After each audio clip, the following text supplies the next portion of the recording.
mi lapicero, sí, espérate, ya te lo doy. Quiero tachar unas cosas aquí de esta presentación.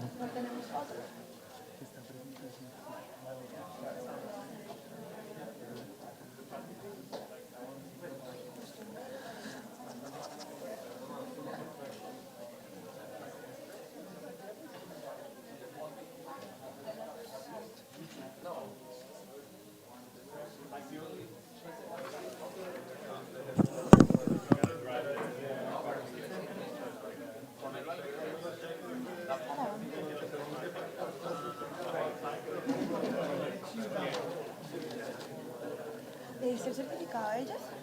No.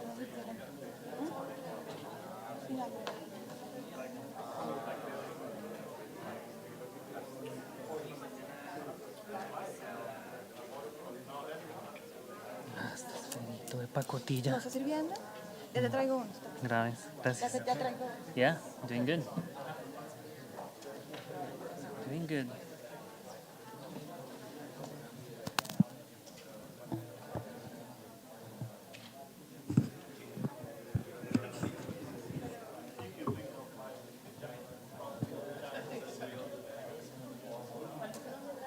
Pedro.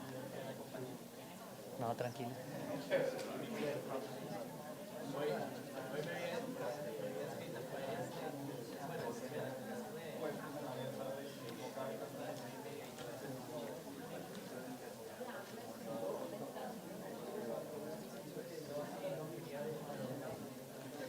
Uy, no, si está feo, si está terrible, oye.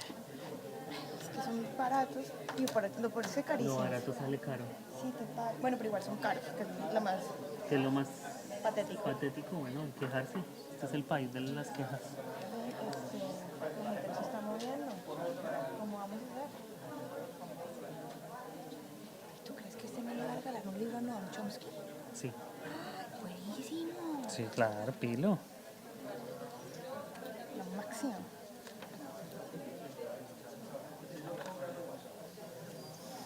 Ok. ¿Y a quién nos queda después de Chomsky? Ya terminamos por hoy. El embajador. ¿Y el nombre de ese man? ¿Dónde está? Ahí está. Es el que está solito, mira. Por ahí está. ¿Eso se va a Villegas. colorar? Villegas. Yo lo vi ahorita. Míralo. Ok, entonces dejamos Nueva York. Tenemos con cuidado. Bueno, me llevo este lapicero. Te voy a conseguir. No te lo voy a dejar. Se lo voy a dejar a Chomsky. Bueno, Por si quiere anotar y después lo recogemos. Esperemos que no se lo tome.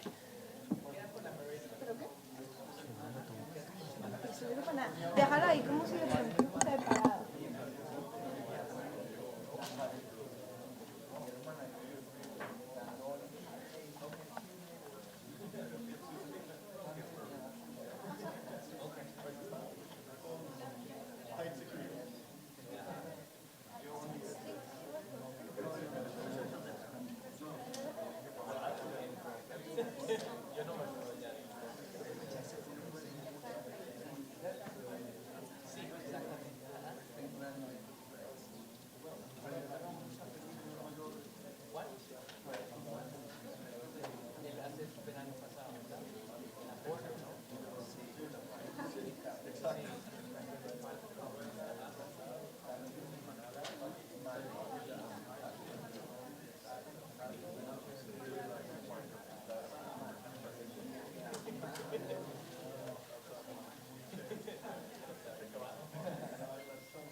Probando.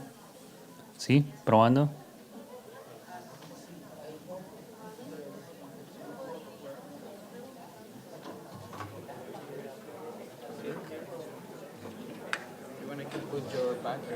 No, I have notes in it. Hi. Looking here like a bad penny. Did you pick up the check? Yes. Got it.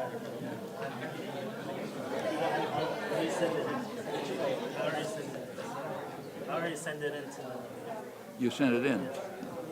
Did that double the treasury? Did that double the treasury? Actually, we're doing pretty well. We're doing pretty well. We're doing pretty well. Really? Con the calendar. Sí, ya cuando entramos les dije, los que no tengan tiquete que empiecen a entrar para entrar.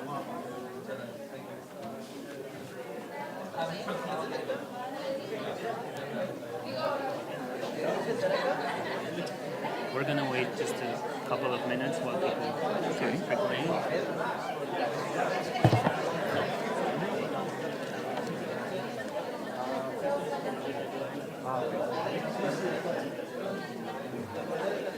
Herman?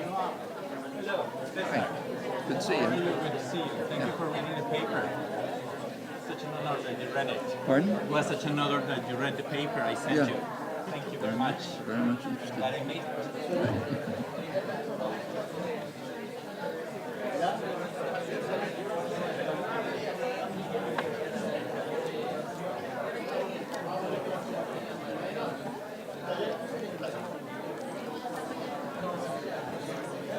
Bueno, vamos a empezar en 2 minutos. Les pedimos el favor de que pasen a sus asientos para poder iniciar nuestra segunda presentación de la tarde.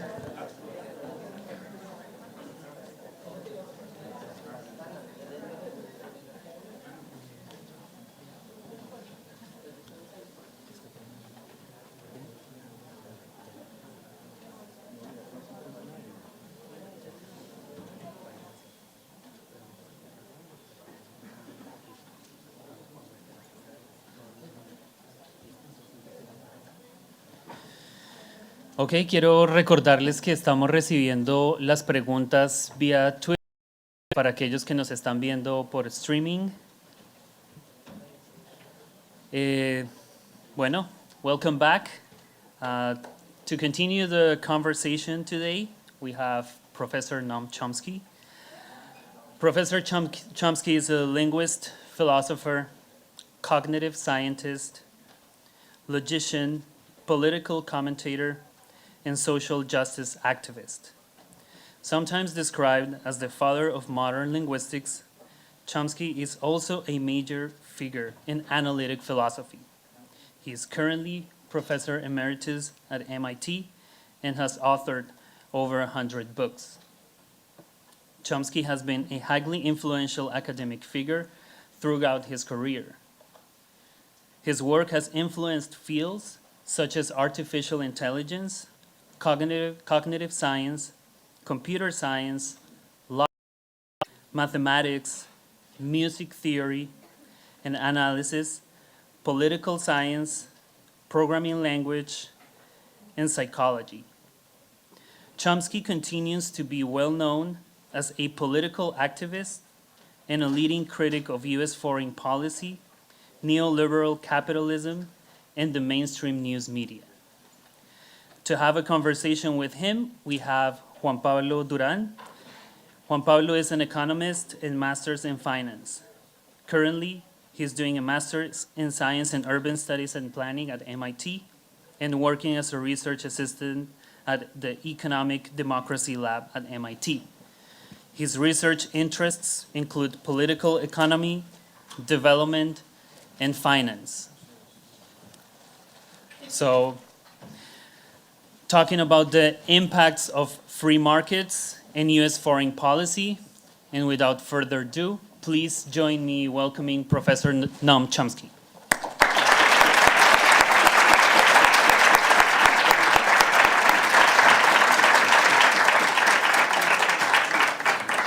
Thank you.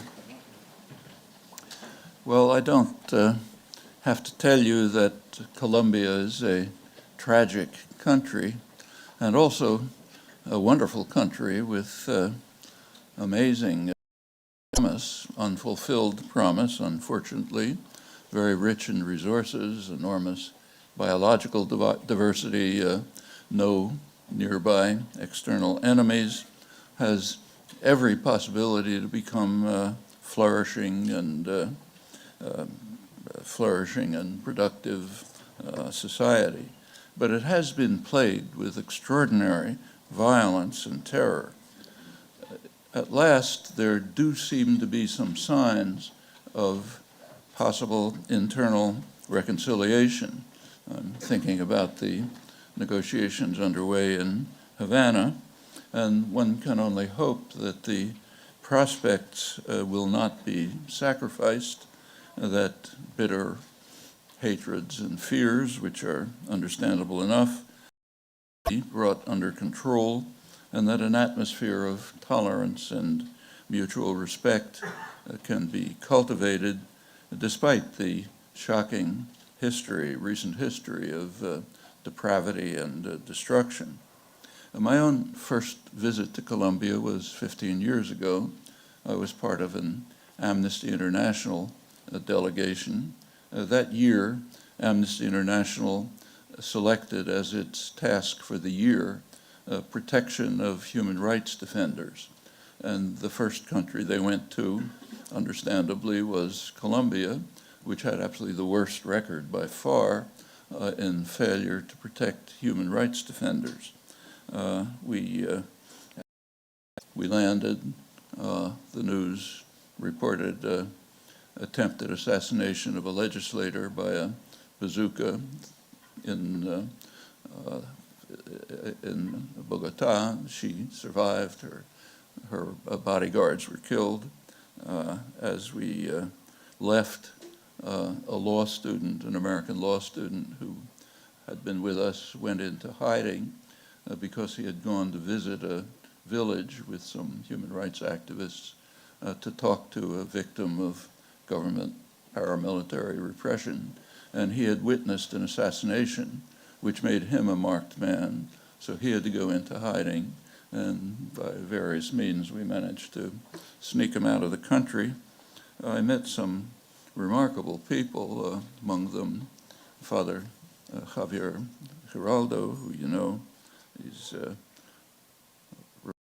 astonishing record in discovering, revealing, and forcing investigation of major human rights atrocities. His book, Colombia, A Genocidal Democracy, is indispensable.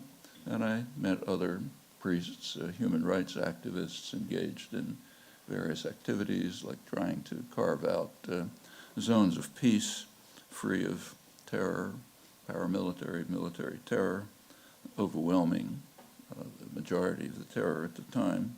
I also managed to meet the president of the Colombian Permanent Committee on Human Rights, the distinguished diplomat Alfredo Vasquez Carrizosa.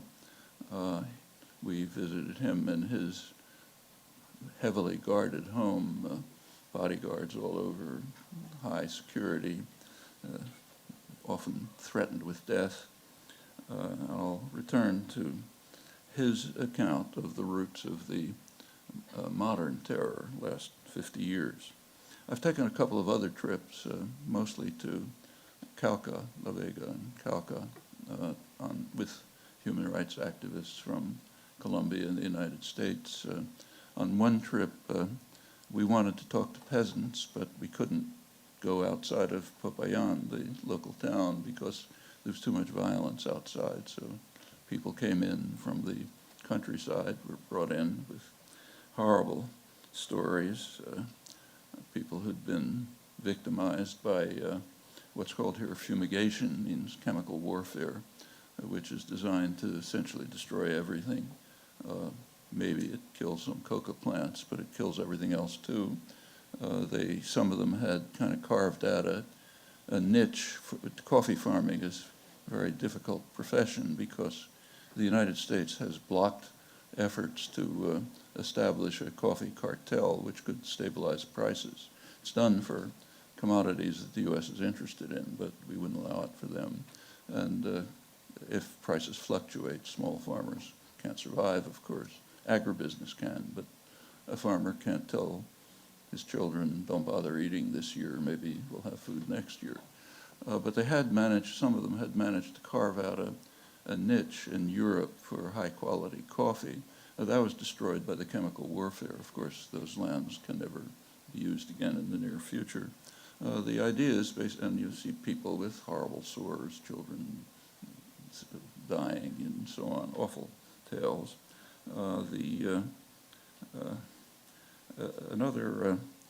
Another visit, which happened to be personally quite meaningful to me, just a couple of years ago, I went to a small village called Santa Rita. It's a couple of miles off the Pan American Highway through a virtually impassable road.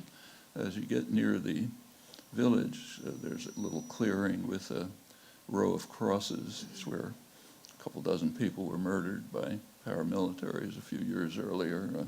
The first visit to Santa Rita had to be canceled because there was too much violence in the area, but then a couple months later they said it was safe, so I went with Father Geraldo again and a U.S. human rights activist, and they were, the reason for going was partly personal, but partly what they were doing. It was, they were trying to protect their lands from mining operations, which would destroy everything, of course.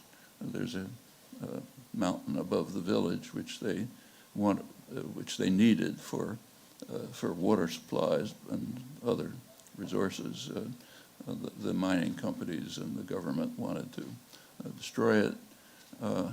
The personal part was that they were dedicating the mountain to my late wife. She had never been there, but I'd been there a couple of times, so we had a ceremony. And the compassion and kindness of these simple campesinos, indigenous people, is something pretty hard to forget. The people, and I've been there a couple other times, similar visits. I should say that we were helped enormously by the Cauca ombudsman, who arranged the trip and gave us those heavy cars that can go through these impassable roads and got us there and so on. Pretty impressive people. Well, the population is plagued with multiple curses. Paramilitary, military terror, major one. Development projects that destroy their lives. What's called the drug war, which has essentially nothing to do with drugs. It has no effect on the price and availability of drugs. That's been known for decades. It continues. One expert commentator on it, Charles Berquist, a noted scholar, pointed out that a good case that can be made that the U.S. drug war is designed for two purposes: to control what are called the dangerous classes in the United States, mostly black males, long history of this, and to lay the basis for counterinsurgency operations abroad. That's argument, and it's very hard otherwise to explain why the same policies are carried out for 40 years when they're known to be ineffective, and when they're policies that are much cheaper and are known to be effective, which aren't used, like prevention and treatment. The United States is now, as you know, probably almost isolated in the hemisphere in its insistence on maintaining the drug war, which has had a devastating effect in Latin America, Mexico in recent years, Colombia, and here is basically used for incarceration of mostly black males. Incarceration rate has skyrocketed since the drug war was designed. It's designed on very racist grounds, quite explicitly, but it continues. The drug war, so-called, as I said, it clears the land, destroys crops, drives people off the land. Colombia now has the largest, by far the largest, displaced persons population in the hemisphere, one of the world leaders for 4 to 5 million. Destroys water supplies and so on. And it frees the land for exploitation by multinationals, mining, energy projects, for the tiny Colombian elite, rich ranchers and things like that, and the people are destroyed. The Clinton's Plan Colombia had just been instituted shortly before my first visit, and it has had some achievements. One of its main achievements is to convert FARC, the main guerrilla group, from a peasant-based guerrilla movement, which had some kinds of social policies and a fair amount of appeal in the peasantry, converted them from that to just another terrorist army preying on the population. So now the campesinos, indigenous Afro-Colombians, fear all of them equally. They're all terrorist armies. That's a great achievement of Clinton's militarization of the conflict. Colombia's very violent history goes back a long time. You know all about that.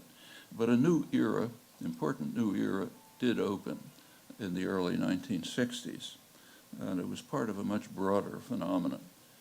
John F. Kennedy, in 1962, changed the mission of the Latin American military from hemispheric defense to internal security. Hemispheric defense was a meaningless holdover from World War II, but internal security is not meaningless. That's a term that means war against the population. And the effects of that were immediate.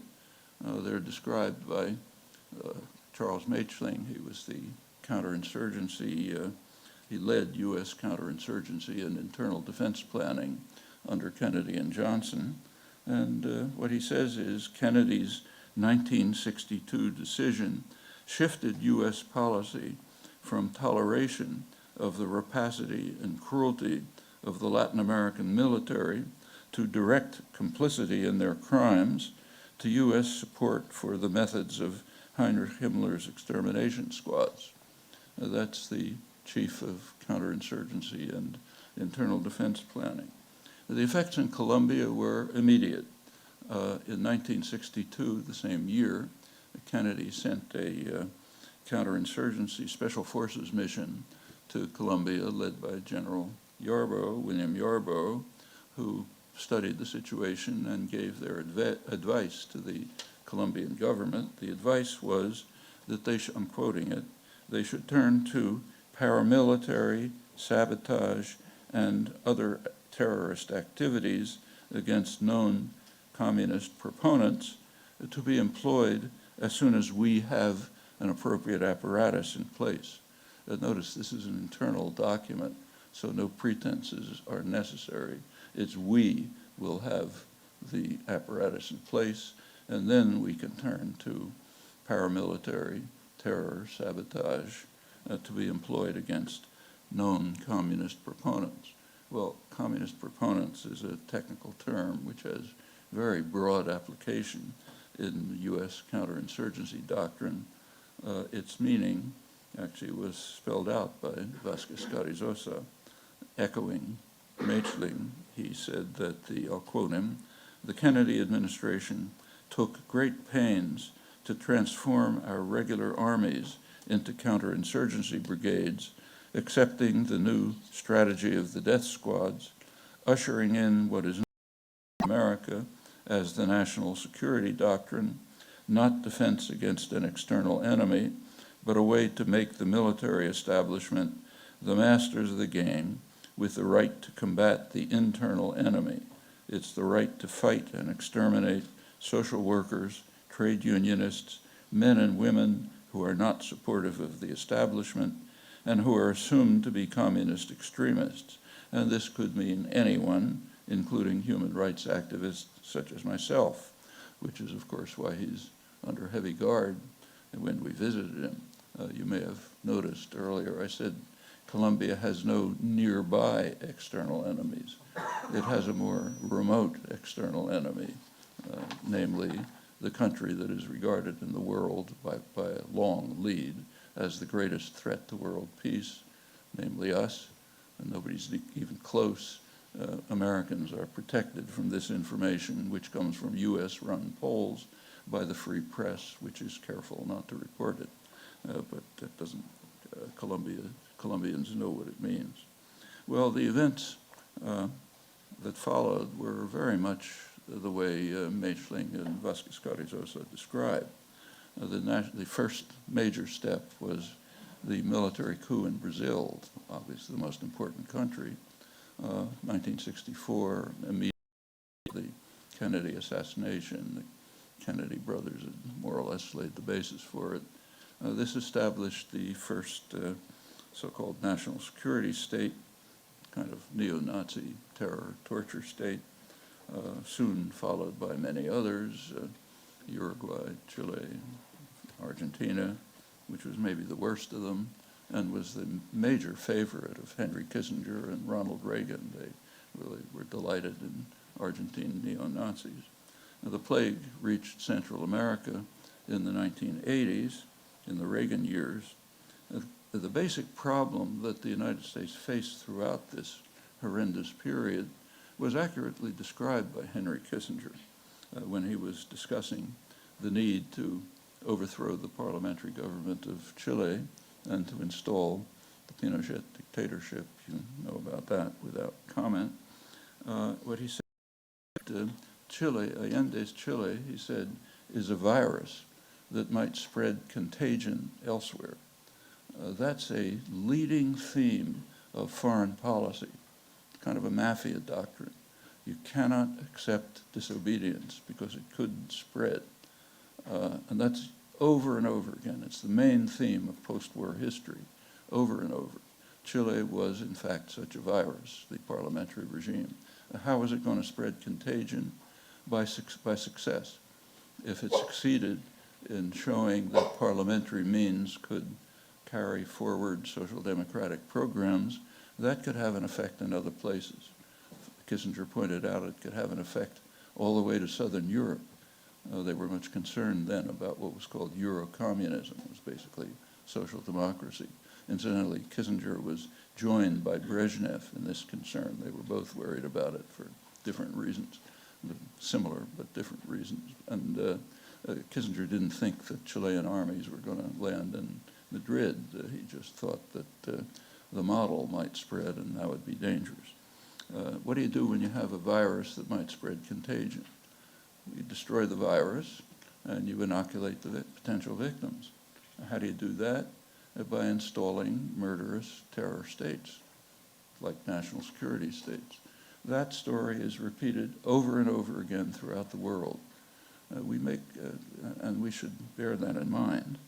The destruction of democracy in Brazil, which was welcomed enthusiastically by the United States. These are the liberal administrations of the 1960s.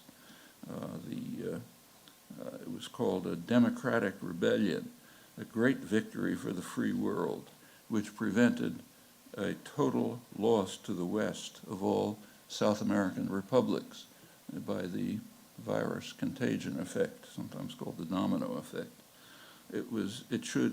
They also added, it should incidentally create a greatly improved climate for private investments, not a small point. It was the single most decisive victory of freedom in the mid-20th century. That's the U.S. ambassador to Brazil, Lincoln Gordon, called it one of the main turning points in world history in this period. He went on to become the president of Johns Hopkins University. As an aside, it's worth mentioning that Gordon is quite right in referring to a turning point in world history. We make a serious analytic error if we concentrate on one region. We become experts on Chile or on Cuba or on Vietnam and so on. That overlooks the fact that the problem is right here. Same thing is happening everywhere, but the problem's here. And we deflect attention away from possible understanding when we adopt the line of the doctrinal system, which says, look over there, but don't look here. And this is a perfect example of it. What was happening in Latin America was happening very much the same way in Southeast Asia at the time, early 60s. Vietnam was regarded as a virus that might spread contagion. And what do you do with the virus?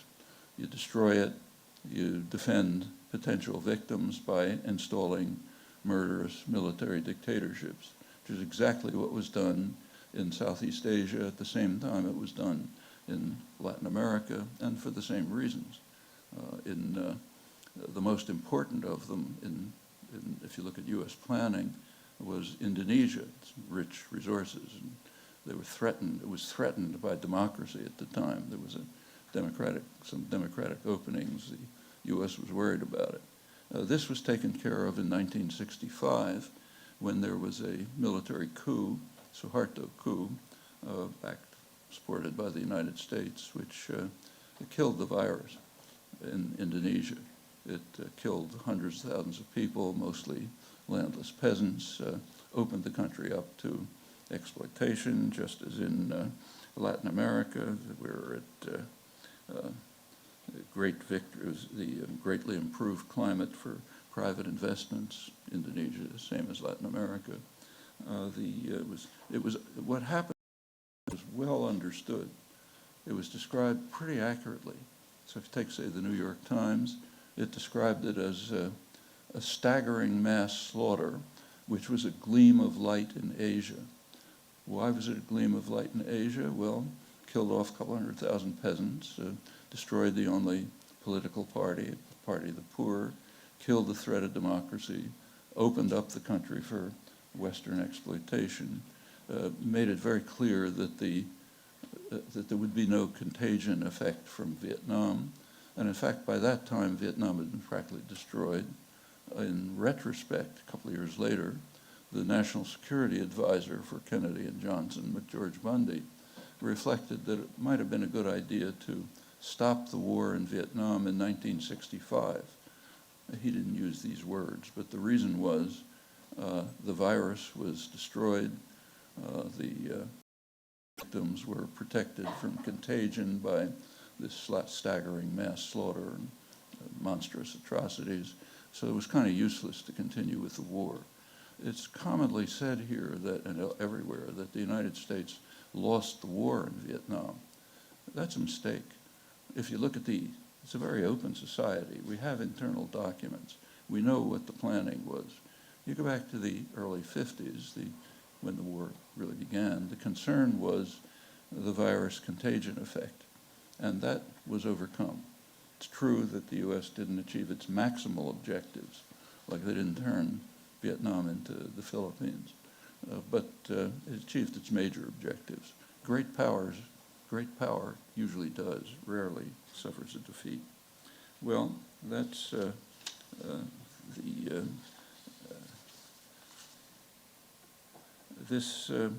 I should go on to say that this gleam of light in Asia, namely the mass slaughter and destruction of democracy in Indonesia, eliminated one of the pillars of the non-aligned movement. The hated non-aligned movement was regarded by U.S. policymakers as practically the same as Nazis. Indonesia was one pillar of it. That was eliminated in 1965. Another pillar was Egypt.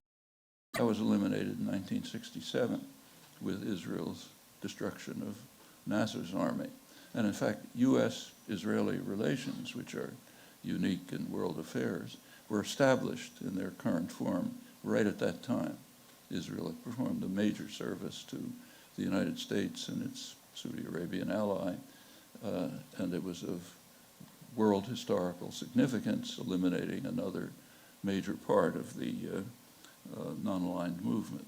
The non-aligned movement still exists. It's a large majority of the world population, but it's essentially disregarded. Well, as I mentioned, the plague reached Central America in the 1980s. That was Ronald Reagan's war on terror. Reagan came into office declaring that a war on terror would be the centerpiece of U.S. policy. Terror, he said, is the plague of the modern age, return to barbarism in our time, all sorts of inflated rhetoric. The war on terror characteristically instantly turned into a major terrorist war. The main victim was Central America, but went on to Southern Africa, the Middle East, and elsewhere. In Central America, hundreds of thousands of people were slaughtered, every imaginable form of torture and horror. The worst atrocities were in Guatemala.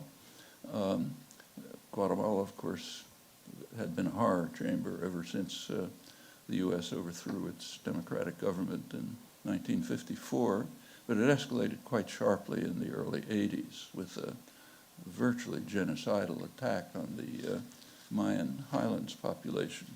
Reagan, to his dismay, was inhibited from participating directly in that. It was carried out by Rios Montt, a man he greatly admired, said a firm lover of democracy and so on. But Congress had passed restrictions on direct U.S. involvement. So the Reagan administration had to turn to a terrorist network, Taiwan, Argentine neo-Nazis, but mainly Israel, which was eager to, willing to provide its services in training, counterinsurgency work, arming the army, and so on. And that became particularly important after Argentina had an unfortunate return to democracy, and the military was no longer available for that. Others sometimes use terrorists, but the United States is a powerful state. It uses terrorist states, and that's a much more effective terror network. That's what happened in Guatemala. Well, as a result, the United States was not providing direct military aid to Guatemala. That was being done indirectly. We arm Israel, they provide the arms to Guatemala. But because of this, El Salvador was the leading recipient of U.S. military aid and one of the main centers of major atrocities, about 70,000 people killed, almost all by the U.S. armed and trained security forces. Horrible story in itself. Well, what was going on in this period is well understood by American scholarship. So the leading academic specialist on human rights in Latin America, Lars Schultz, North Carolina, he found, I'll quote him, that he wrote in 1981, just when Reagan's terror war was taking off, he said, U.S. aid has tended to flow disproportionately to Latin American governments which torture their citizens, to the hemisphere's relatively egregious violators of fundamental human rights. That includes military aid. It's independent of need and runs through the there are other studies which confirm it. Time's short, so I won't review them. But basically, academic studies draw the same conclusion, and it's entirely understandable. That's the way the mafia operates, the international mafia. The basic principles of state terror are explained by Lars Schultz in his standard scholarly work on the main book on U.S. foreign policy and human rights in Latin America. What he's referring here to the national security states established from the early 1960s after the Kennedy initiatives.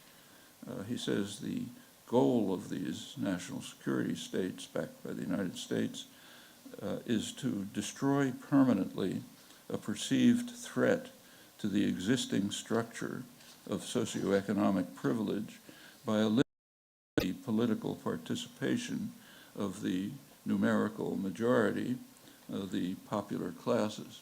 That's pretty accurate, and it's not only in Latin America, and understandable. Well, the pattern has been followed since. I won't run through the details.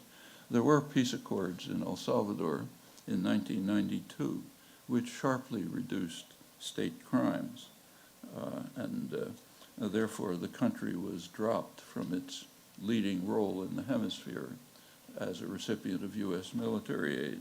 It was replaced by Colombia, which had an awful record and moved into first place at that time, not because Colombian atrocities increased, but because Salvadoran ones decreased.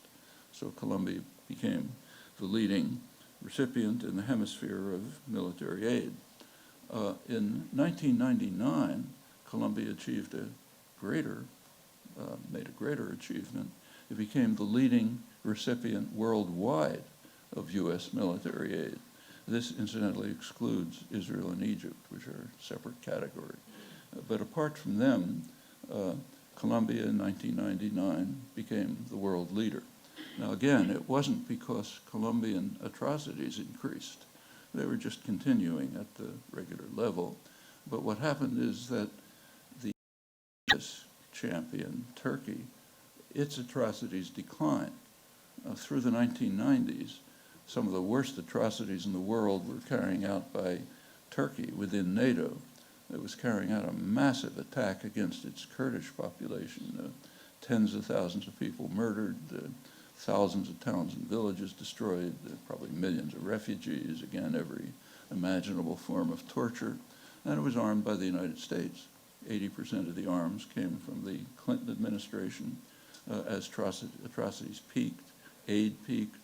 In 1997, the Clinton administration actually sent more arms to Turkey than in the entire Cold War period up to the onset, combined, up to the onset of the insurgency. So again, the press was kind enough to spare Americans the story. If you worked, you could figure it out. Plenty of evidence in human rights reports and elsewhere. 1999, the Turkish counterinsurgency operations had basically succeeded. So Turkey gave over its leadership role to Colombia, where the atrocities were still continuing. Well, it has long been known that Colombia is the world champion in murder of human rights activists, union activists, other state crimes. Some of the years, 10 years ago, roughly that period, Colombia actually killed more union activists in the rest of the world combined. It's quite significant. Earlier estimates of civilians killed by the paramilitaries, and the paramilitaries means the military, they're very close interaction. The earlier estimates were about 30,000. A couple of years ago, that estimate was changed. Colombia's prosecutor general revealed that it's investigating 150,000 extrajudicial killings by paramilitary groups from the late 80s to the present. Now, that places Colombia well beyond even the Argentine neo-Nazi junta, which had the record before that, and well beyond the Pinochet dictatorship. Now, this very close collaboration has been well documented between the government, the paramilitaries, and the major narco-traffickers. A large part of the Congress in Colombia is now under criminal investigation for paramilitary ties, and dozens have been arrested. As I mentioned, Colombia also has the hemispheric championship for displaced persons, substantially the U.S. chemical warfare, fumigation, one of the world leaders. And as U.S. aid increases, Colombia descends deeper into poverty. So here's a 2010 report in the Washington Post, pointed out that Colombia is Washington's closest ally in the continent, of course, by far the leading aid recipient. It found that 43% of the population in poverty, 23% in extreme poverty, and that Colombia is the only major country in Latin America in which the gap between rich and poor has increased in recent years. That's citing the UN Economic Commission on Latin America. And remember, this is happening in a very rich country, enormous resources, no nearby external threats. Now, there's a study by the very courageous Colombian journalist, Claudia Lopez, team of Colombian scholars, which revealed these facts. That's what led to the investigations. And they went well beyond in showing persuasively that the criminal conspiracy of government, paramilitaries, narco-traffickers has a very ambitious plan, what they call to refound the nation. That's the title of their study. To legalize the enormous wealth and power that they've amassed during these years of paramilitary government expansion and terror, and to create a new and even more grotesque Colombia. Well, let's turn to the free trade question. Obama negotiated a so-called free trade agreement to solidify the relationship with its Colombian ally, now one of the very few U.S. allies in the hemisphere as a result of the quite remarkable changes that have taken place in the past 10 or 15 years. The agreement was strongly opposed by U.S. unions and supporters of labor rights, considering Colombia's awful record. Now, that was supposed to be addressed by labor rights conditions in the agreement, but they appear to have been completely ignored. Now, there's a recent study by the Escuela Nacional Sindical, Colombia's national union school. It showed that almost nothing has changed. The AFL-CIO reported a summary in which they observed that the report categorically assigns a failing grade in almost every measure included in the agreement. That's incidentally normal in so-called free trade agreements. Notice I say so-called. I'll come back to that in a moment. They're not free trade agreements. There's actually a pretty dramatic illustration that was given by a Human Rights Watch report last year on a port town, Buenaventura, which was supposed to be what was called a model city for the wonders of free trade. What it concluded is the Human Rights Watch report that, quoting it, entire neighborhoods were dominated by powerful paramilitary successor groups who restrict residents' movements, recruit their children, extort businesses, and routinely engage in horrific acts of violence against anyone who defies their will. These include hundreds, maybe more, of and dismembering victims and dumping their body parts. There are so-called chop-up houses where the groups slaughter and chop up their victims and toss them away, many times while they're still alive, according to Human Rights Watch. The large majority are Afro-Colombians. The police and military do nothing, even cooperate with the paramilitary successors. Virtually no one is prosecuted. Tens of thousands have been forcibly displaced from this single region, more than any other municipality in Colombia. Incidentally, we profess great horror when ISIS beheads someone, but we don't notice it when we do much worse, like this, for example, and it's not the only case. Dan Kavalek, who's a very close, careful observer of Colombia, adds that the violence in Buenaventura is largely being spurred on by paramilitary groups fighting over control of the lucrative ports, which were built to accommodate the increased trade brought about by the free trade agreement. That's one of the consequences of the agreement. And that raises a question about one of the topics I was asked to talk about, impact of free market policies. I assume what was meant is the free trade agreements like NAFTA and others, or the massive TPP, which is now being negotiated by Obama and a dozen other countries. It's claimed that it's negotiated in secret, which is not quite accurate. It's not secret from the hundreds of corporate lawyers and lobbyists who are writing the details of it. It's only secret from the population, who is not supposed to understand about things like this. That's why it has to be kept on fast track. That's considered a great desideratum. And these are pretty curious creatures, these free trade agreements.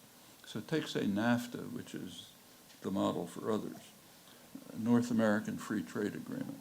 The only accurate terms in the title are North American.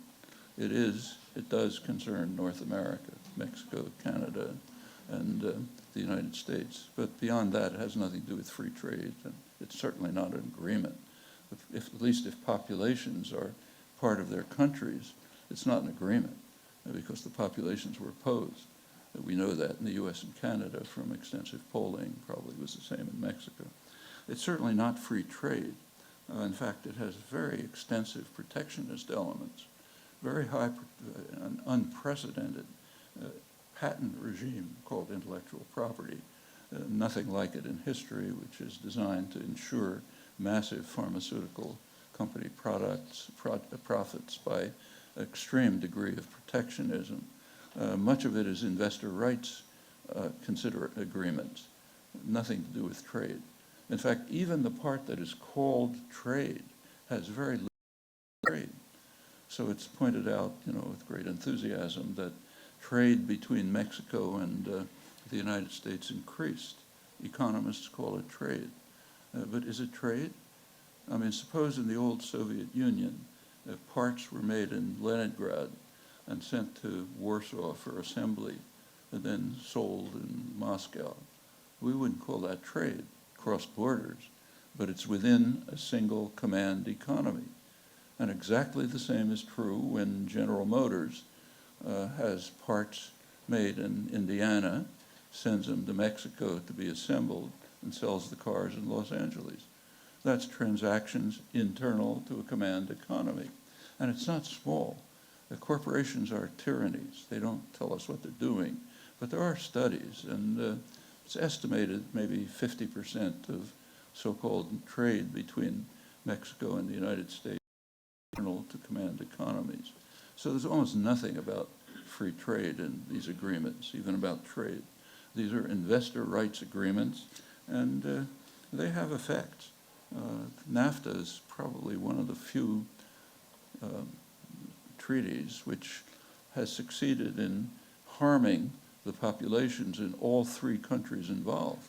That's not a bad record, actually. Of course, there are plenty who gain from it, lots, but not the population.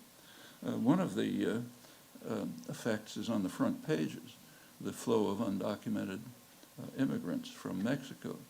It used to be in the past a kind of a regular interchange. People would come to pick fruit under horrible conditions in California and then go back home and so on. There was a long-standing emigration issue, partly regulated. But now there's an increasing flow of campesinos coming from corn-producing areas farther south. Why? Pretty obvious. Mexican campesinos can be highly efficient, but they can't compete with U.S. agribusiness, which is furthermore highly subsidized in what we call a free market economy. So it has the natural effect, flow of immigrants. Then we worry about this. Others coming from, say, the highlands in Guatemala, we worry about that. They're fleeing from what's left of the destruction. Well, this continues. Studies undertaken under NAFTA rules, incidentally, show that NAFTA has been very effective in undermining labor organizing in the United States. The number of illegal employer actions to break up strikes apparently increased by about 50%, with things like if there's an organizing effort in some plant, employers can put up a sign saying, transfer operation to Mexico. And of course, people don't want to lose their jobs, so the organizing effort stops. That's illegal, but when there's a criminal state, it makes no difference. The laws just aren't applied. They're applied to poor kids in downtown Boston, a black kid with a joint in his pocket, but not applied to a corporation breaking up union efforts and so on. I won't go through the details, but just finish by adding that there are many illusions about so-called free trade and free markets, and they have to be carefully analyzed and dismantled before you discuss the impact of policies that claim to be based on these principles. If you look at those principles over the last centuries, you discover some great striking regularities. They have typically been reshaped to protect the rich and powerful from the ravages of markets while leaving the more vulnerable free to suffer from their harmful effects. That's a staple of economic history, and it plays out in the current agreements. I'll stop there.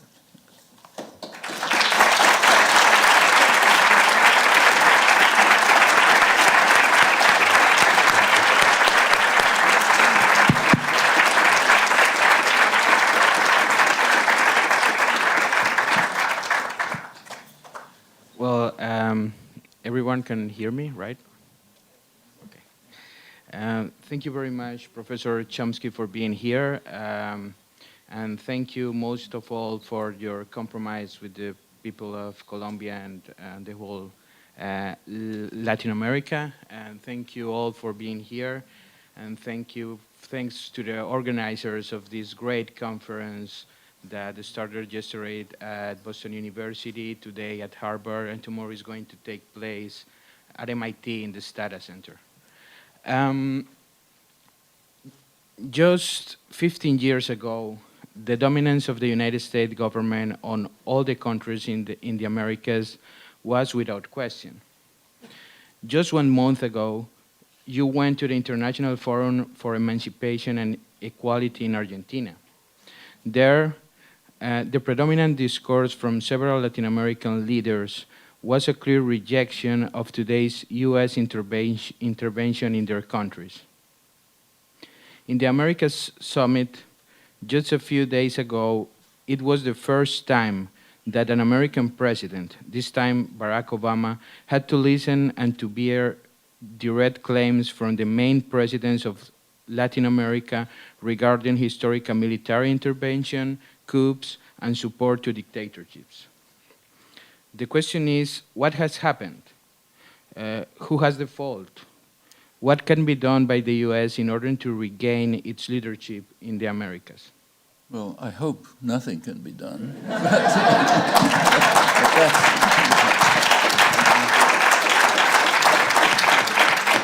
That's up to, in large part, American citizens. Are they going to tolerate these monstrous crimes? They can't. Are they even going to know about them? So, for example, everything I've said here, you can find out for yourself, is perfectly well documented in publicly material, but almost nobody knows about it. If you do a poll on the Harvard faculty, let's say, educated people, I suspect very few would know anything about this, except maybe a few specialists. And remember, it holds not just in Latin America, but everywhere. Same in Southeast Asia, same in the Middle East, same in every place where the world dominant power functions, which is why the United States is regarded in the world as the greatest threat to world peace, far in the lead of any other country. These, incidentally, are Gallup polls, polls taken by the leading U.S. polling agencies. The only country that's way behind in second place is Pakistan, and that's probably inflated by the Indian vote. Essentially, nobody's competing. When you hear the rhetoric in the United States, presidential candidates, papers, editorials, Iran is the greatest threat to world peace. But that's U.S. doctrine. The world doesn't agree. And as I said, we're protected from that information by the press, and similarly here. So, to repeat, I would hope that the U.S. won't be able to recover, just as I would hope that Russia would not be able to recover its control over Eastern Europe. It's much smaller domains. What has changed is pretty remarkable. For 500 years, Latin America has been pretty much in the hands of foreign powers and a small, local, wealthy elites. The typical Latin American state had a small, very rich, Europeanized, often white elite ruling over a mass of enormous poverty in potentially very rich societies. The elites were foreign-oriented. The capital went abroad. Imports were luxury goods, radically different from East Asia, incidentally. The countries were separated from one another. They didn't even have communications. And they were dominated by foreigners in the last century or so. That means the United States. The U.S. intervention in Colombia goes back to Theodore Roosevelt tearing out Panama and goes on. And that's changed. In the last 10 or 15 years, there was a strong reaction to the neoliberal programs, which had devastated Latin America. I mean, Latin America was the most obedient student of the so-called Washington consensus, and so it suffered most. Others suffered too, but Latin America was pretty awful. And there was a reaction to it. And it's a pretty remarkable fact. I mean, a change of something that's been going on for 500 years is not a small moment in history. The Latin American countries are taking small steps, some steps, towards integration. There are organizations that bring them together, UNASUR, Mercosur, ALBA, and so on. The beginning to deal, and integration is a prerequisite for independence, means you can't get picked off one by one. There's mutual support. The U.S. has been, the U.S. war against Cuba has been going on for 50 years. A very serious war, it's not discussed here, but major terrorist war launched by the Kennedy administration, crushing embargo. Latin America, finally, in the last 15 years, Latin America has strongly risen up in opposition to it.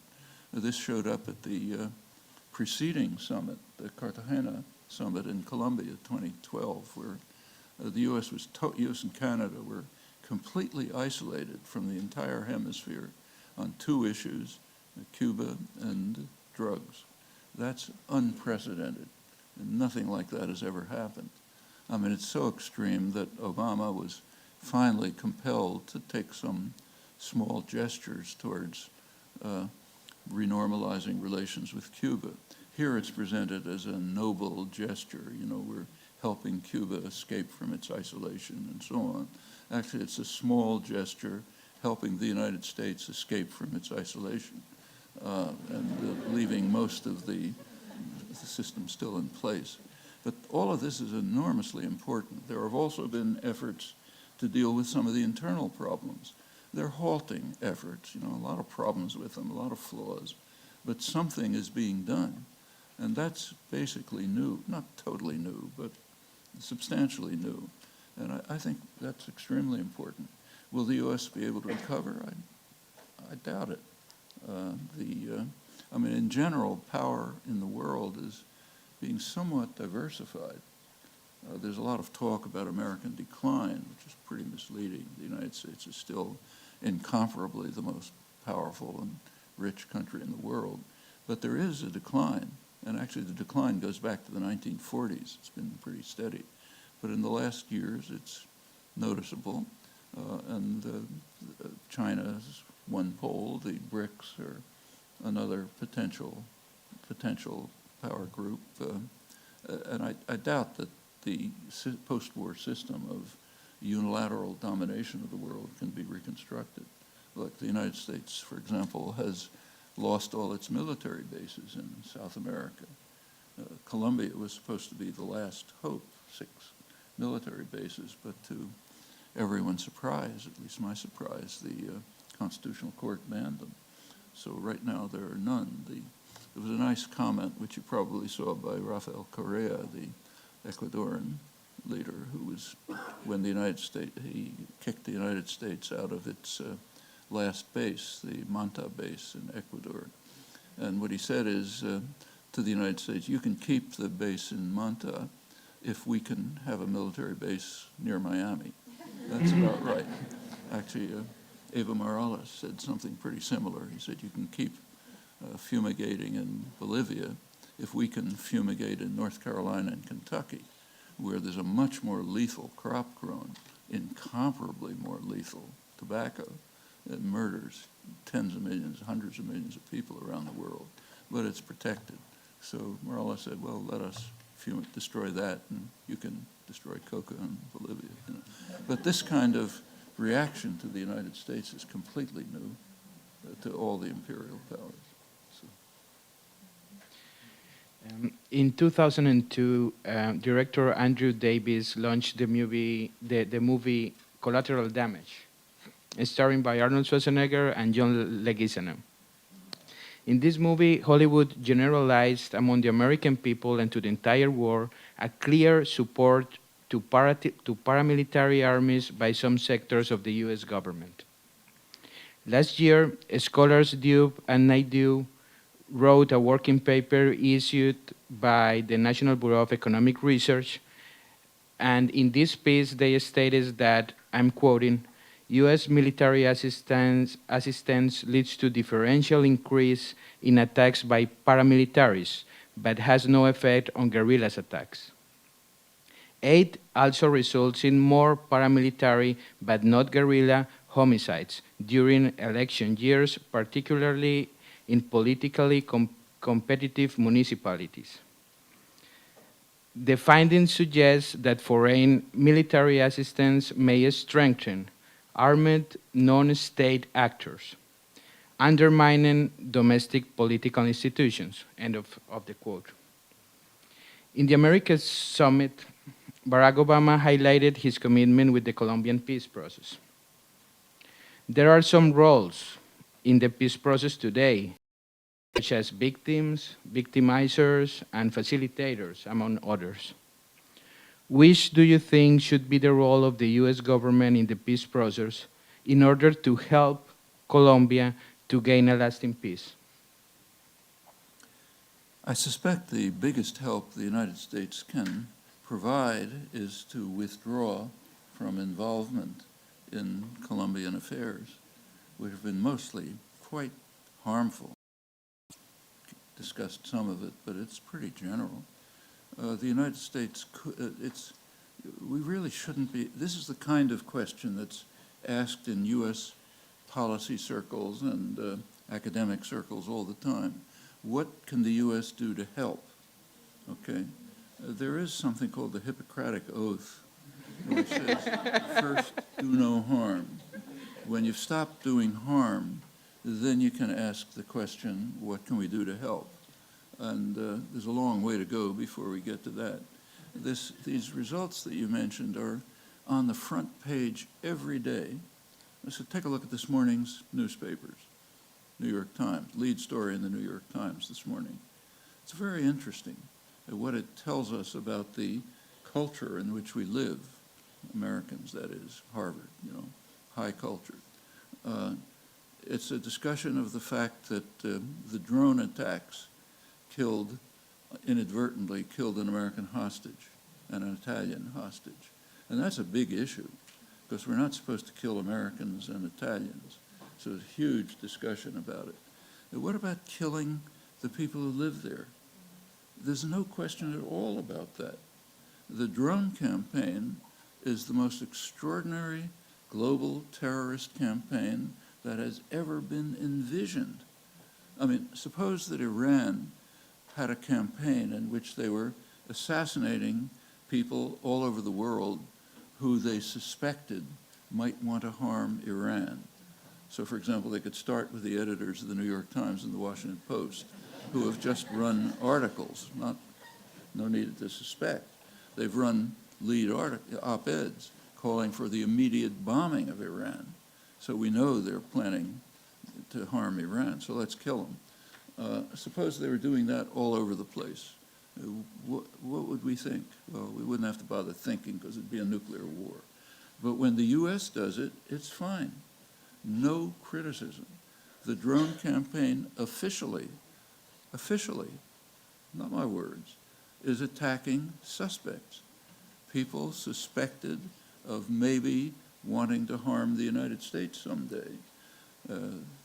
Obama's meetings, whatever they are, Tuesday morning meetings, decide who we're going to kill today, who is on our kill list, a suspect who we think might want to harm us.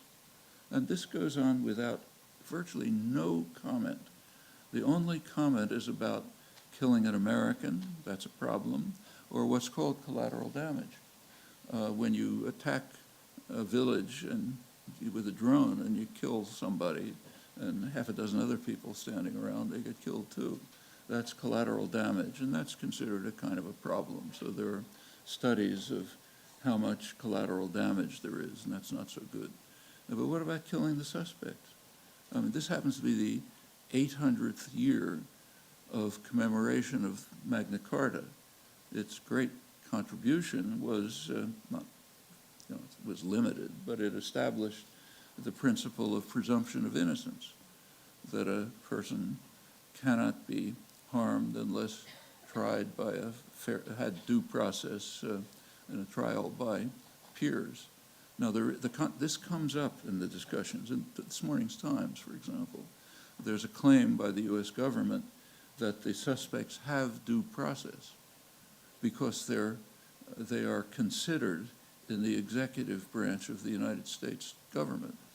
The United States government considers whether they're proper targets for assassination. So that's due process. That's the position of the U.S. government, the liberal Justice Department. And there is no comment about this. I mean, try to find it. It's just considered fine. If we want to kill anyone we suspect of maybe someday harming us, why shouldn't we? And this is considered really great because it puts at risk, just kills other people. So what could be better? Now there is the problem of that you mentioned. It creates terrorists. It's a terrorist generating system. And that's very well known in high places, all kind of commentary about it. And the reasons are pretty obvious. You bomb a village in Yemen, you murder some guy who may or may not be the guy you were trying to kill, you kill a bunch of other people across the street. It inspires a desire for revenge. In fact, that's one of the reasons why the United States is the most feared country in the world. things like this. And we Americans are responsible for it. We accept it, we tolerate it. It's right in the peak of the intellectual culture. Harvard University, no protest about it, accepted. And it does have these negative effects of generating more terrorists. In fact, if you look at the terror, so-called war on terror in the last 15 years, it began in a small tribal area in Pakistan on the Afghan border. It's now all over the world. What we call terrorism has spread all over the world. It's a wonderful success. You know, we've managed to magnify what terrorism, meaning what they do, not what we do, all over the world. West Africa, South Asia, Middle East, of course, everywhere. And the inability to perceive this is mind-boggling. So just let me give you one last example. It's endless. The day after the Iran draft agreement was accepted, of course there was a ton of coverage the next day. Read the New York Times, most important paper in the world. There's a front page story by a think piece by Peter Baker, one of their main analysts, and he discusses the agreement, the basically positives as good step, but he says there are problems. We have to be wary about Iran. You can't trust Iran because Iran is carrying out aggression and terrorism and destabilizing the region and so on. And he gives a couple of examples. The most interesting one is that Iran is supporting groups in Iraq which kill American soldiers. That's a real crime. Like when we invade a country, destroy it, kill maybe 1 million people, generate a couple million refugees, tear the country to shreds, inspire a sectarian conflict which didn't exist before and is now tearing not only the country but the region apart. That's stabilization. If somebody tries to resist our attack, that's destabilization. See if you can find a comment on that. I mean, as long as the culture is at this level of depravity, the world is in real danger. And that's the problem here, not in Colombia. The last thing that I would like you to comment is this. Before the free trade agreement, Colombia had a positive balance of trade with the US for more than a decade. Just after this free trade agreement, the balance of trade began to decay. Today, Colombia has a commercial deficit with the US of more than $3.3 billion. In the field, one of the examples of this process is the destruction of more than 2 million tons of rice seeds by the Colombian government since 2013. Colombia government destroyed these farmers' seeds to comply the new regulation of the Free Trade Agreement and the WTO regarding property rights. As a consequence, thousands of families have to stop doing what they have done all their lives, what their ancestors have taught them by generations. In practice, these farmers won't have any chance to compete with the US rice exports. Today, they will have to starve to death or to rely on the incomes given by cocaine plantations or get into illegal armed organizations. Exactly. And again, it's happening. I'm sorry. Yeah, no. It's happening all over the world. It happens everywhere. And some of the cases are... I wanted to... Oh, sorry. Yeah, the question is yeah. there any convergence or coherence between the U.S. compromise with Colombian peace and its free market impositions? I doubt it. I think the U.S. is interested in the Colombian peace agreement for pretty much the same reason that the U.S. finally abandoned its support for apartheid. The U.S. was the last country in the world to support apartheid. Reagan, who was an extreme racist, didn't even believe that apartheid existed. He said there's just tribal wars, you know, Zulu, Bantu, whites, and so on. Not a single country was supporting apartheid by around the late 80s, except for the United States. But the United States finally did back down and was willing to accept the end of apartheid.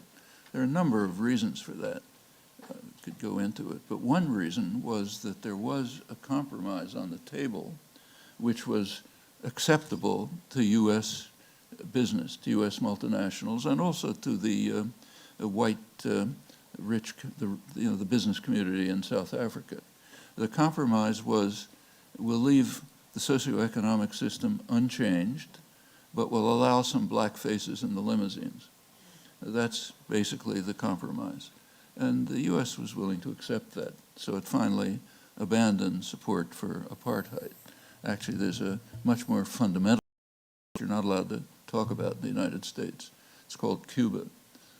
Cuba had sent military forces which drove the South African army out of Angola, forced them to abandon illegally held Namibia, and made it very clear to them that they were not going to succeed in establishing this regional support system that they hoped would protect apartheid. And these were black soldiers, and it had a huge impact in Africa, both sides, you know, black Africa and white Africa. No more myth of the invincible white Superman, you know. And South Africa pretty quickly capitulated after that. We're not supposed to talk about that here, but it's amazing. They know, Africans know about it. So Mandela, as soon as he got out of jail, practically the first thing he did was to thank Castro for his enormous assistance in liberating Africa, South Africa in particular. But I think that's the kind of reason why the U.S. would tolerate the agreement now. What it wants is for the socioeconomic system in Colombia to remain, but without massacring union activists and human rights workers, which doesn't look nice. Killing, of course, the worst victims are peasants, Afro-Colombians, and indigenous, and so on. So I think they'd accept it.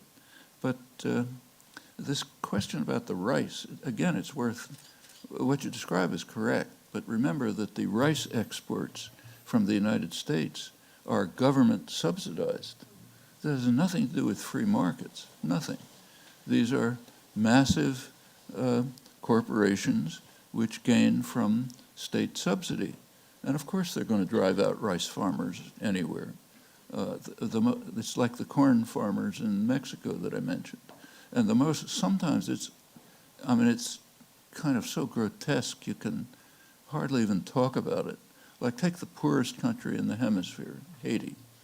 Haiti was self-sufficient in rice. Now it has practically no rice production. What happened? In Haiti, which went the wrong way. The Haitians chose somebody the United States didn't like, Aristide. So a couple of months later, there was a military coup which overthrew the government, installed an awful terrorist regime. Actually, I visited during the terror. It was unbelievable. It was supported by the United States. They claimed to oppose it, but actually trade with the military junta increased under Clinton. And finally, Clinton allowed the Marines to enter Haiti to throw out the military junta. That's called a humanitarian intervention in the United States. What it actually was reinstatement of the traditional order. And part of it was imposition on Haiti of an extreme form of structural adjustment, extreme neoliberalism. Haiti was not permitted to impose any tariffs on imports, which means that the Arkansas rice corporations can flood, subsidized of course, can flood the Haitian market. No more rice production in Haiti. it got to such an extent that there were some small businesses surviving in Haiti. One of them was manufacturing chicken parts for sale. Well, it turns out Americans don't like dark meat, so there's a surplus of dark meat. So what do? You try to dump it on someone else. They tried to dump it on Canada and Mexico, but those are functioning governments. They used anti-dumping restrictions and they blocked it. Haiti's not allowed to do that, thanks to the free trade agreements. They have to observe the free market, not like us. So the market was flooded by exports from Tyson, the other big meat producers, the end of that industry. This kind of thing goes on all the time. I said it's a staple of economic history. It goes back to England and India, England and China. That's how modern economic history developed. The rich don't accept market discipline. Why should they? They impose it on the poor. That's called free markets. But take a look at the way it actually works. All right. Pretty quickly, we're going to move to questions from the audience. Feel free to ask your question in English or Spanish, and make sure you're asking a question that is brief. Yes.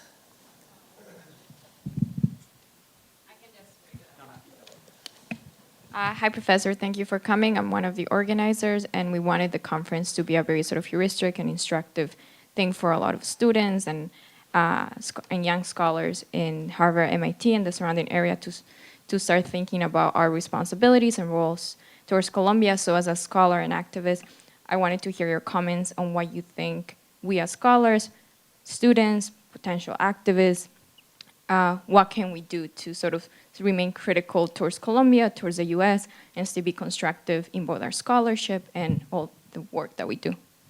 Well, my own feeling is that the most important task is to overcome the cultural backwardness of the United States. And I mean that quite seriously. People here, you can't really accuse them of immorality. They don't know. If you go through a good educational system in the United States, you don't know any of this. Where are you going to find out? If you read the newspapers, you don't find it. If you look at scholarship, the scholars know. So, for example, John Coatsworth, one of the leading scholars, points out in a not obscure place, the Cambridge University History of the Cold War, major scholarly study. His chapter happens to be on Latin America. He points out that since 1960, that's the period I've been talking about, repression, violence, atrocities, torture in the U.S. domains of Latin America far exceed anything that happened in Eastern Europe. That's not people's picture. The picture they have is the opposite. We talk about dissidents. The very term dissident refers to East Europeans, and not to the 6 Jesuit intellectuals who were murdered by U.S.-run backed security forces in 1989. They're not dissidents. Dissidents are people who oppose governments we don't like, and that's the general picture. That's American intellectual and moral culture, and that needs to be cured, and the people who can cure it best are the people who know something, who have the resources, the privilege, the access to try to raise the educational and moral level, cultural and moral level.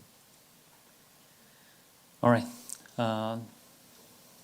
Let's take 2 questions from the audience, one from Twitter, and then we're finished. Yes. Hi, I'm Rory Gerberg from the Harvard Kennedy School, and mine is a small addition to that question in kind of a practical sense. At meetings, a lot of the discussion about the policy failures comes from these decisions that are made, and many of us will be making those decisions. What are the questions that we should be asking ourselves when we're sitting in those meetings? Well, in my view, they're the kinds of questions I've been talking about. You might ask yourself the question, why is the United States considered the great, by a large margin, the greatest threat to world peace. What is a free trade agreement? What are the consequences of free trade agreements? Why does the free trade agreement, so-called with Mexico, lead to a flood of undocumented immigrants from corn-producing regions, which didn't happen before? You might ask why in 1994, when NAFTA was passed, why did Clinton also begin militarizing the border? Was it a coincidence? Maybe. Why has U.S. aid, like Lars Schultz pointed out, and many others, why has U.S. aid consistently correlated with torture, massacre, undermining democracy, and so on? Those are all questions we could ask. What is it about our society that is having these consequences? What is it about our moral culture that can allow us to read that Iran is destabilizing Iraq by supporting people who are killing American soldiers who invaded and destroyed the country? What is it about our moral and intellectual culture that allows us to read that and not to notice that something's wrong? And so on across the board. These are all questions that I think are, they're not profound questions. This is not quantum physics. It's all on the surface. We just don't think about it. All right, we have a question over there. Buenas, mi nombre es Amanda, soy antropóloga y activista en Colombia y también voy a ser conferencista en el evento. It's okay, but why don't you translate it for me after? Okay. I think it'll be easier to, don't even, oh, wait a minute, I have some device here, which I probably won't be able to use. No? Can you figure out? Yeah. Oh, okay. Okay.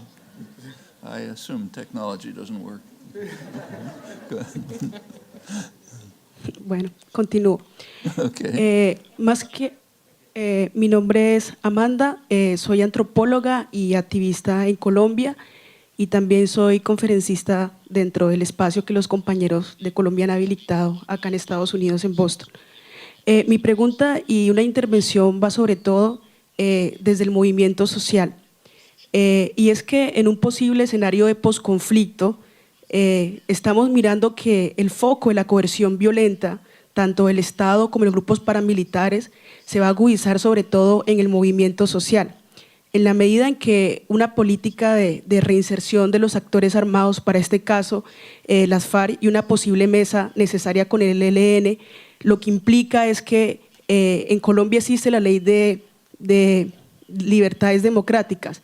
En esa ley prácticamente hay una criminalización a la protesta social y por ende tiene que ver también con todo el tema de los tratados de libre comercio, donde sobre todo con Estados Unidos implica una profundización del modelo extractivista en Colombia y lo podemos evidenciar con toda la minería legal e ilegal en manos de multinacionales como la Anglo Ashanti y la minería ilegal ejercida sobre todo por grupos paramilitares en sitios geoestratégicos para el capital. Estamos hablando de territorios en el norte del Cauca y territorios en la costa pacífica sur, Timbiquí. Y tenemos todo el contexto de la guerra urbana que se ha profundizado en Buenaventura, que es el principal puerto por donde entra casi el 60% de los recursos de exportación del país, una guerra agudizada sobre todo en poblaciones afrodescendientes, urbanas, donde el foco del conflicto sigue la población joven y las mujeres. En esa perspectiva, creo que es importante hacer una denuncia aquí como activista, y es que a pesar de que se esté hablando en La Habana de unos diálogos de paz, persiste un modelo económico neoliberal extractivista que, aunque hay una dejación de armas, sigue profundizando una gran brecha entre los más ricos del país, las élites, y los que somos los más empobrecidos, que nos queda el despojo y a los otros la acumulación. También para decir de que desde el Cauca, de donde soy, del Pacífico, en este momento se ha agudizado la violencia y el conflicto, y tenemos territorios como en el norte del Cauca, donde a pesar de que hay una tregua entre las Fuerzas Armadas y las FARC, asesinaron 11 militares y una de las respuestas del país puede ser la vía militar y no una vía negociada al conflicto. En esas perspectivas, como comunidades, seguimos manifestando la necesidad de una vía negociada al conflicto y no armada, porque somos las comunidades más empobrecidas que estamos poniendo nuestros hijos para la guerra. Entonces, quería como decirle que usted es un portavoz internacional que siga alertando sobre la violación de derechos humanos a los líderes y lideresas y activistas en Colombia, que aunque estemos en un diálogo con las FARC, sigue habiendo una represión y un aumento del paramilitarismo en Colombia y también asesinatos a defensores de derechos humanos.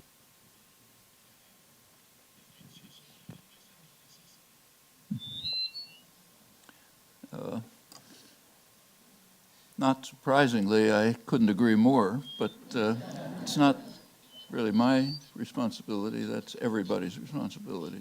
This has to be a large-scale effort. Colombians within Colombia, people here because of our crucial role and extraordinary power. So yeah, I think everything you said is correct. All right. We'll take one last question here, and then we'll move on. Have 5 more minutes. Well, thanks very much, Professor Chomsky. My name is Milun Kothari. I'm a visiting scholar at the MIT Program on Human Rights and Justice, and I was at the UN for a number of years. And I just wanted to ask you if, I mean, I know it's not the topic for this afternoon, but if we can put aside the United States for a second and look at the history of how the Colombian government, the successive governments, on their own have deceived their population in the sense that, you know, they've played a very sophisticated game of pretending that it's a democracy, we don't have an armed conflict. The question I have for you is, what role do you feel the United Nations, for example, can play? Because, you know, this is a two-way thing. The Colombian government also has human rights obligations. They're participating in the Universal Periodic Review. There's huge economic, social, and cultural rights issues. So how can the international community, which is a whole lot of people aside from the United States, can also contribute in that kind of a nation-building process that goes beyond peace? Because, you know, there's a whole post-conflict industry and there's a whole thing of peace, but we have to do much more work after that, right? And there's so many Colombians who are living, who are not in a conflict situation right now. So what needs to be done, you think, from the UN where it can be effective, and which includes the people from Colombia? Thanks. Well, I mean, you're right about the nature of Colombia. Father Javier's book, Genocidal Democracy, captures it quite accurately. The UN has had projects, as you know, in Colombia, and some of them have been pretty constructive, I think. Drug projects, peace projects, others. But the UN is not an independent actor. The UN can act just insofar as the major powers allow, and that means primarily the United States. The UN cannot, so for example, the UN Security Council in 1986 considered resolutions calling on every state to observe international law. The US vetoed them. That ends that. I mean, the resolutions didn't mention anyone in particular, but everyone knew who they were referring to. The US had just rejected the International Court of Justice orders to stop its attack on Nicaragua. But the US says, no, I'm sorry, we vetoed the resolution, that's the end of it. Britain and France cooperated by abstaining. But the UN can do many things and has had often a positive role of the kind that, but it's going to have to be, it will require that the United States not inhibit what it does, maybe even possibly support it, but at least not inhibit it. But yeah, I think could have a positive role, and it has elsewhere, like truth commissions, things like that. I meant the UN Human Rights Council because, you know, the United Nations Human Rights Council with the Universal Review, and the fact that, you know, if you have a talented and educated local population that can relate to that, there have been changes in a number of countries, and Yeah. Maybe that could be a way of. It is a possibility. I mean, all of these institutions like the Human Rights Council are compromised by the participation. A lot of the participants are leading human rights violators. So it's all kind of compromised. But nevertheless, some things can be done. All right, with a lot of things to think about, I want everyone to join me in thanking Professor Chomsky for coming to this conference.